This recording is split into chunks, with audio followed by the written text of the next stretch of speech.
জানতে যাচ্ছি যে কেরল থেকে যে দুটো ক্লাসিক্যাল ডান্স বিলং করে তার মধ্যে একটা হচ্ছে কথাকলি আর একটা হচ্ছে মোহিনীঅট্টম। তো বেসিক্যালি এই ভিডিওটা আমরা করতে যাচ্ছি সেটা হচ্ছে মোহিনীঅট্টম যে নাচ, সেই মোহিনীঅট্টমের উৎপত্তি কোথা থেকে বা কীভাবে করি।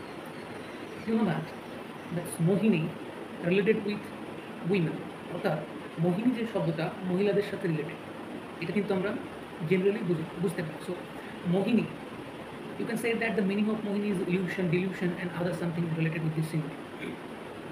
তো কি মোহ, তাহলে এই মোহ থেকে উৎপত্তি হয়েছে কি মোহিনী।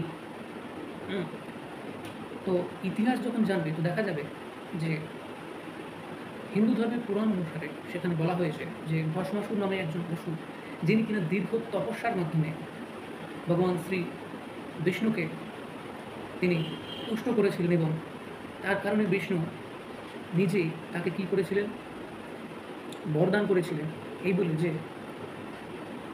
সে যে কোনো বিষয়বস্তু বা কোনো প্রাণীর মাথার উপরে যদি হাত রাখে তাহলে সেটা কী হয়ে যাবে, ভস্ম হয়ে যাবে।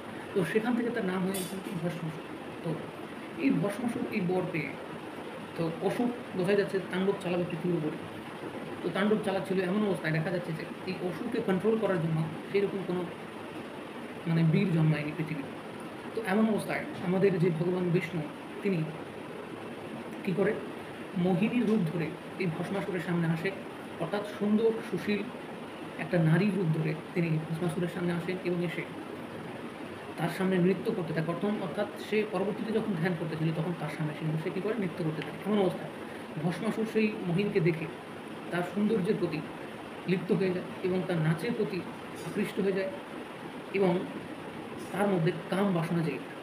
এমন অবস্থায় সে কী করে, ওই যে মোহিনী অর্থাৎ বিষ্ণুর যে ফিমেল রূপ তার সাথে সে কী করে ডান্স করতে শুরু করে, নাচতে শুরু করে। এমন অবস্থায় ভগবান বিষ্ণু কী করে, নাচের তালে তালে নাচের কায়দায় জালে তাকে ফেলে সে কী করে, নিজের মাথায় নিজের হাত রেখে দেয়, অর্থাৎ নাচের একটা স্টেপ হিসেবে সে কী করে মাথায় হাত রেখে দিচ্ছে। এমন অবস্থায় দেখা যাচ্ছে ওই যে ভস্মাসুর সে কী করছে, মোহিনীর সাথে তালে তালে নাচতে গিয়ে হঠাৎ করে নিজের হাতে নিজের মাথায় নিজে কী করছে, হাত রেখে দিচ্ছে। তো বোঝাই যাচ্ছে তারপরে কী হবে, যে বর ছিল যে যার কিছুর উপরে সে হাত রাখবে সেটা ভস্ম হয়ে যাবে। তো নিজের মাথায় নিজের হাত রাখে এবং সাথে সাথে কী হয়ে যায়, ভস্ম হয়ে যায়। তো ওই যে ডান্স ফর্ম মোহিনী সেই ভস্মাসুরকে কন্ট্রোল করার জন্য যে নাচ নিতেছিল সেখান থেকেই মনে করা হয় যে এই মোহিনীনাট্যম এর উৎপত্তি। তো এই মোহিনীর জালে যে পড়বে বোঝাই যাচ্ছে সে কতদূর যেতে পারে বা তার জীবনে কী হতে পারে। তো এই সমস্ত মোহিনীদের কাছ থেকে সাবধান থাকবেন, সুস্থ থাকবেন, ভালো থাকবেন।